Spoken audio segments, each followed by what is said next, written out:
থাকে, ত্বরান্বিত থাকে। আপনারা 22টা আসনের মধ্যে 20টা আসনে তৃণমূল কংগ্রেসকে জয়যুক্ত করেছে। এবার বহরমপুর থেকে 2.5 লক্ষের বেশি ব্যবধানে ইউসুফ পাঠানকে তৃণমূলের প্রার্থীকে জেতাতে হবে। অধীর চৌধুরী 2014 সালে 3.5 লাখ ভোটে জিতেছিল, 2019 সালে প্রায় 80,000 ভোটে জিতেছিল, মানে 5 বছরে 3 লাখ ভোট কমেছে, 2.5 লাখ ভোট কমেছে। 2021-এর ব্যবধান যদি আমরা ধরি এই বহরমপুর লোকসভায়, তাহলে তৃণমূল কংগ্রেসের প্রার্থী 2.5 লক্ষের বেশি ব্যবধানে 21 সালের ভোটের নিরিখে জয়ের ব্যবধানে আমরা এগিয়ে রয়েছি। সেটাকে বাড়াতে হবে, 10,000 হলেও বাড়াতে হবে, এবং যে যে ভাষায় বোঝে তাকে সে ভাষায় জবাব দিতে হবে। আগামী 4 তারিখ যখন ভোট বাক্স খুলবে, বিজেপি আর বিজেপির এজেন্টরা যেন চোখে পদ্ম ফুলের জায়গায় সর্ষে ফুল দেখে, আর দিল্লিতে যেন ভূমিকম্প হয়, এটা সুনিশ্চিত করতে হবে। আর বহরমপুরের সার্বিক উন্নয়নের দায়ভার আমি আমার কাঁধে তুলে নিয়ে যাচ্ছি। আমি যেভাবে ডায়মন্ড হারবার মডেল করে দেখিয়েছি, আগামী দিন আপনারা ইউসুফকে জেতান। আমি ইউসুফ ভাইকে বলছিলাম নিচে বসে যে आपका जीत सुनिश्चित है। मैं लोगों का जो समर्थन आपके प्रति और तृणमूल के प्रति देख रहा हूं, लेकिन आपको एक वादा करना होगा कि जिस तरीके से लोगों ने आपको प्यार दिया है, काम करके लोगों के साथ रह के ये वादा आपको निभा के उनको ये लौटाना होगा।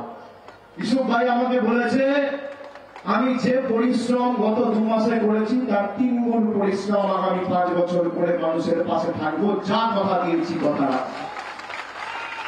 কথা দিয়ে কথা রাখবে। আর দায়ভার তো আমি আমার কাঁধে তুলে নিয়ে যাচ্ছি। আমি খালি আপনাদের বলবো, অধীর বাবুর এমনি আপনারা দেখছেন কি পরিণতি হয়েছে, যাকে তাকে টেনে যাচ্ছে, হতাশার বহিঃপ্রকাশ। সংবাদ মাধ্যমের প্রতিনিধিরা এখন ভয়ে যাচ্ছে না সামনাসামনি, কারণ হাত মুছড়ে দিচ্ছে, দৌড়ে দিচ্ছে, কাউকে ঠিকঠাক করে কামড়াতে আসছে। আমি বলবো অধীর বাবু মাথা ঠান্ডা রাখুন, মাথা ঠান্ডা রাখুন। এখনো তো 6 দিন আছে। আপনি যদি এসব করেন তাহলে আপনার ভোট আরো কমবে, 3 নম্বরের জায়গায় আপনি 4 নম্বর হয়ে যেতে পারেন। পরাজয়টাও যেন সম্মানীয় হয়, এটা সুনিশ্চিত করুন। যদি হারেন, সম্মানের সাথে যাতে হারেন।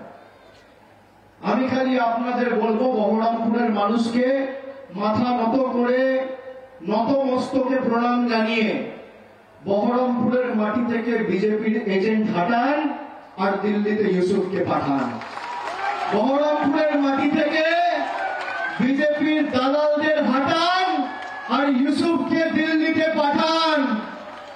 আগামী দিন 13 তারিখ মাথা উঁচু করে আমার আপনার সবার প্রার্থী, জোড়া ফুলের প্রার্থী, তৃণমূল কংগ্রেসের প্রার্থী, মমতা বন্দ্যোপাধ্যায়ের প্রার্থী, বহরমপুরের প্রার্থী ইউসুফ পাঠানকে ঘাসের উপর জোড়া ফুল চিহ্নে ভোট দিয়ে বিপুল বিপুল বিপুল ভোটে জয়যুক্ত করুন।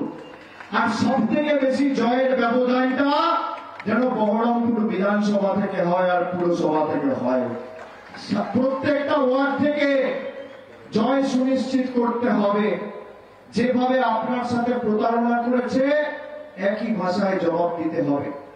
মূল্যবৃদ্ধির এই সময়কালে একদিনও অধীর বাবু প্রতিবাদ করেনি। বাংলার মানুষকে ছোট করা হয়েছে, প্রতিবাদ করেনি।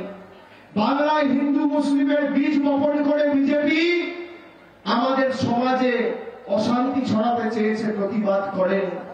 সিএ এনআরসি করতে চেয়েছে, অধীর চৌধুরী প্রতিবাদ করেনি।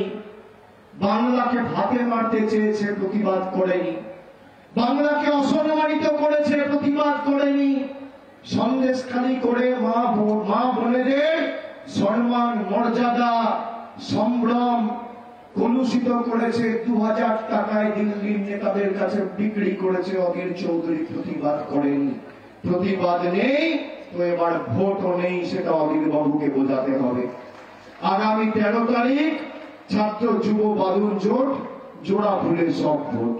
আর আমি ছাত্র যুবর যে উৎসাহ আজকে দেখেছি, ছাত্র আর যুব একটা সমাজের মেরুদণ্ড, এবং যে কোনো লড়াই আন্দোলনে প্রেক্ষাপটের ক্ষেত্রে মূল ভূমিকা এবং নির্ণায়ক শক্তি এই ছাত্র যুব। যেভাবে ছাত্ররা এগিয়ে এসছে, যুব সমাজের তরুণ প্রতিনিধিরা রাস্তায় নেমেছে, আমি সকলের কাছে কৃতজ্ঞ।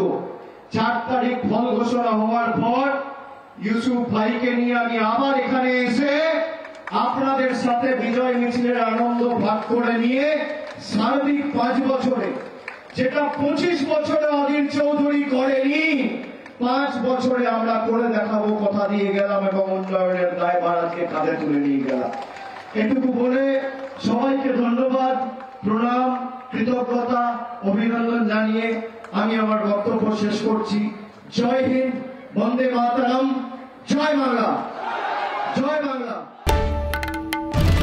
বাংলার আওয়াজ, বাঙালির আবেগ, জি 24 ঘন্টা।